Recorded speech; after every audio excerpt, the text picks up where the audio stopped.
नमस्कार 99 न्यूज़ के prime time के बुलेटिन में आपका स्वागत है। मैं हूं तबरेज़ अनवर।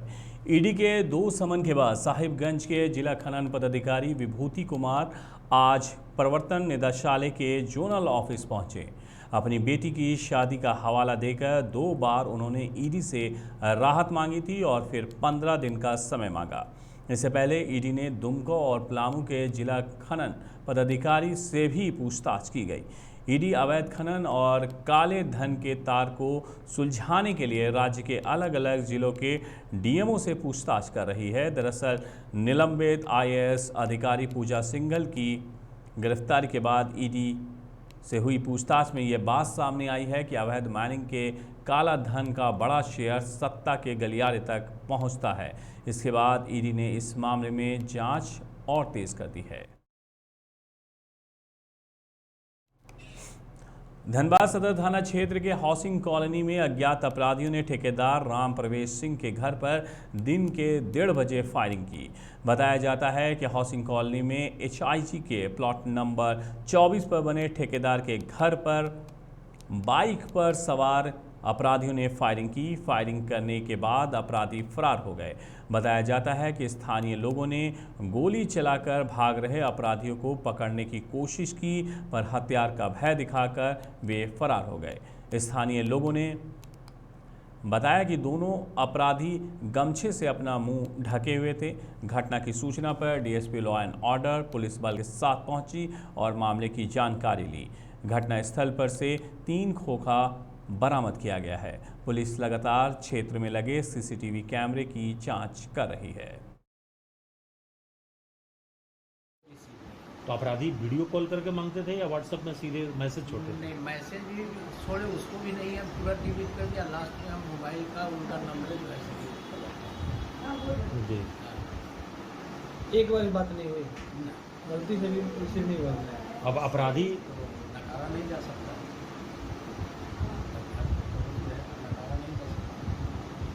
डीएसपी साहब से क्या कहे, एसएसपी साहब से क्या? पुलिस ने आश्वासन दिया कि आपको डरने की जरूरत नहीं है, आपका सुरक्षा हम लोग करते हैं। हाउसिंग कॉलोनी स्थित जो मधुलिका स्वीट्स वाली गली है उसमें राम नरेश सिंह जो कि संवेदक हैं और पीडब्ल्यूडी में पंजीकृत संवेदक हैं, उनके घर पे फायरिंग की घटना कारित अपराध कर्मियों के द्वारा की गई है। और जो उनके घर में कुछ पहले भी मैसेज वगैरह उनको दिया गया था और वो एक संवेदक हैं जो कि वासेपुर से आरा मोड़ तक पीडब्ल्यूडी से जो सड़क योजना है उसका निर्माण करा रहे हैं और उनको धमकी कुछ दिनों से मिल रही थी, परंतु उनके द्वारा जो है स्थानीय थाना में शिकायत नहीं की गई थी। और आज जब घटना कारित की गई है तो हम लोगों के द्वारा विधि सम्मत कार्रवाई की जा रही है और जो भी अनुसंधान की विभिन्न प्रविधियां हैं, चाहे वो तकनीकी सूचना हो या मानवजनित सूचना हो, सब पे बिंदुवार काम किया जा रहा है। झारखंड सरकार के खिलाफ केंद्र की संवैधानिक संस्थानों और जांच एजेंसियों का दुरुपयोग का आरोप लगाते हुए धनबाद के रणधीर वर्मा चौक पर झारखंड मुक्ति मोर्चा ने भाजपा के खिलाफ धरना दिया। झारखंड मुक्ति मोर्चा समर्थकों ने भाजपा के खिलाफ जमकर नारेबाजी की। धनबाद के झारखंड मुक्ति मोर्चा अध्यक्ष रमेश टुडू ने कहा है कि झारखंड सरकार को अस्थिर करने के लिए भाजपा ने जांच एजेंसियों को सरकार के पीछे लगा दिया है और सरकार को बदनाम करना चाह रही है। मुख्यमंत्री हेमंत सोरेन आदिवासी हैं, ये बात भाजपाई पचा नहीं पा रहे हैं।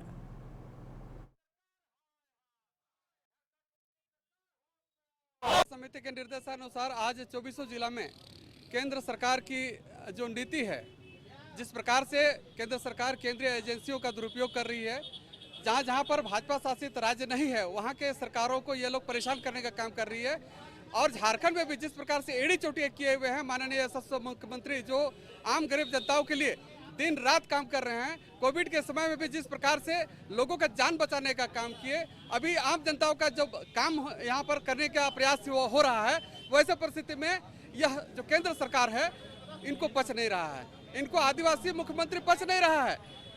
जहाँ यहाँ की जनताओं ने, झारखंड की जनताओं ने यही सब वजह से यहाँ से इनको उखाड़ करके फेंकने का काम किया, लेकिन ये लोग बाज नहीं आ रहे हैं। आज जिस प्रकार से माननीय मुख्यमंत्री को ये लोग केंद्रीय एजेंसी के माध्यम से परेशान करने का काम किया जा रहा है। रणधीर वर्मा चौक पर कोयला खदान शिक्षक संघ ने बीसीसीएल प्रबंधन की वादा खिलाफी और तानाशाही रवैये के खिलाफ बीसीसीएल प्रबंधन तथा डीपी का पुतला दहन, शिक्षकों ने 25 माह से वेतन का भुगतान नहीं किया गया है।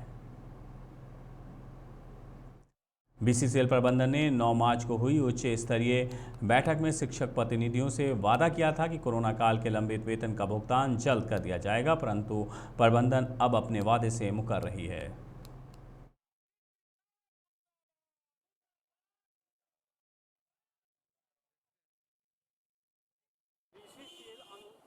बीसीसीएल द्वारा अनुदान पर आधारित जो विद्यालय है संचालित है, उनका 25 महीने से तनख्वाह बाकी है।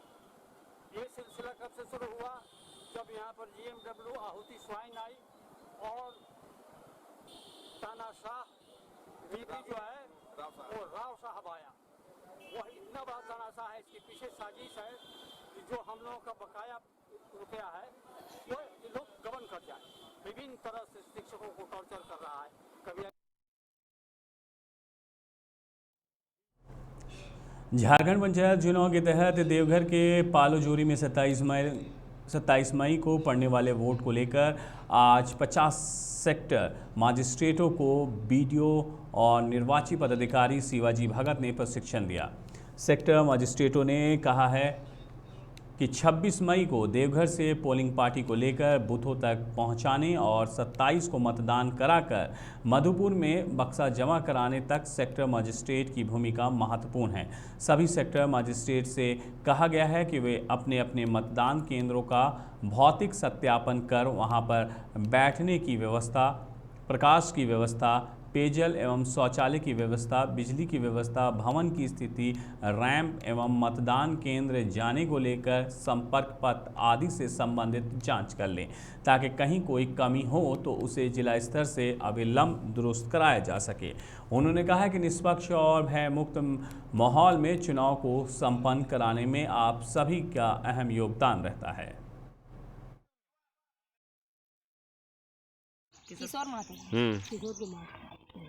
किशोर कुमार का चुनाव पर्चल में आया है। किशोर कुमार पहले वार्ड में खड़ा हो चुके थे, अभी फिर सरपंच में खड़ा हुए हैं।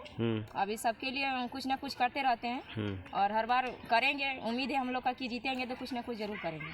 करने से महिला लोग इतना समर्थन दे रहे हैं, क्या कारण है? क्या कारण है कि मतलब हर कुछ काम में, सबका काम में वो दौड़ते हैं और आते जाते रहते हैं। कोई किसी का काम रहता है तो बोलते हैं तो सुनता है और करता है, सबका काम के लिए आगे निकलता है। धनबाद के कोयला भवन मुख्यालय पर पिछले 26 दिनों से धरने पर बैठे अप्रेंटिस संघ के छात्रों ने आज धनबाद के सांसद PN सिंह से मिलकर अपनी समस्याओं पर बात की। छात्रों ने सांसद को ज्ञापन भी दिया। सांसद ने छात्राओं के समस्या पर BCCL के CMD समीरन दत्ता से टेलीफोन पर बात की और छात्रों की समस्याओं पर अविलंब विचार करने को कहा। CMD ने छात्रों से वार्ता करने पर सहमति जताते हुए जल्द ही बात करने की बात कही।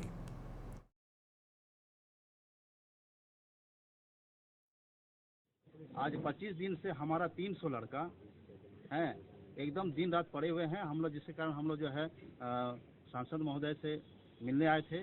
सांसद महोदय ने हम लोग के साथ दिया। अब हमारा जो है प्राण भी चल जाए लेकिन हम लोग नौकरी लेके रहेंगे। मैं BCCL अप्रेंटिस अध्यक्ष विमल कुमार। इस बीच BCCL की ओर से उनके प्रतिनिधि भी जनरल मैनेजर पर्सनल गए, उन्होंने भी बातचीत किया।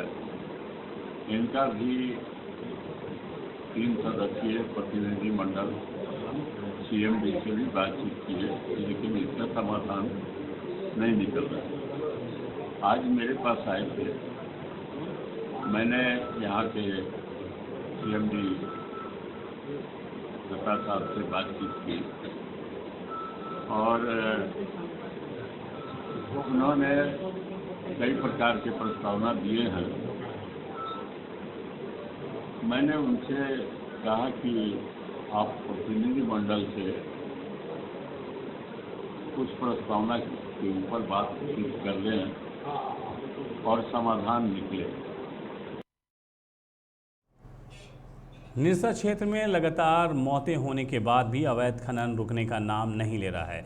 ईसीएल की राजा कोलियरी आउटसोर्सिंग में अवैध उत्खनन के दौरान चाल धंसने से एक व्यक्ति की मौत हो गई, वहीं 3 अन्य मलबे में दबने से घायल बताए जा रहे हैं। 40 वर्षीय मृतक सांग महल गांव का रहने वाला था, वहीं तीनों घायल डांगापाड़ा क्षेत्र के निवासी बताए जाते हैं। घायलों का बंगाल के एक निजी नर्सिंग होम में इलाज कराया जा रहा है।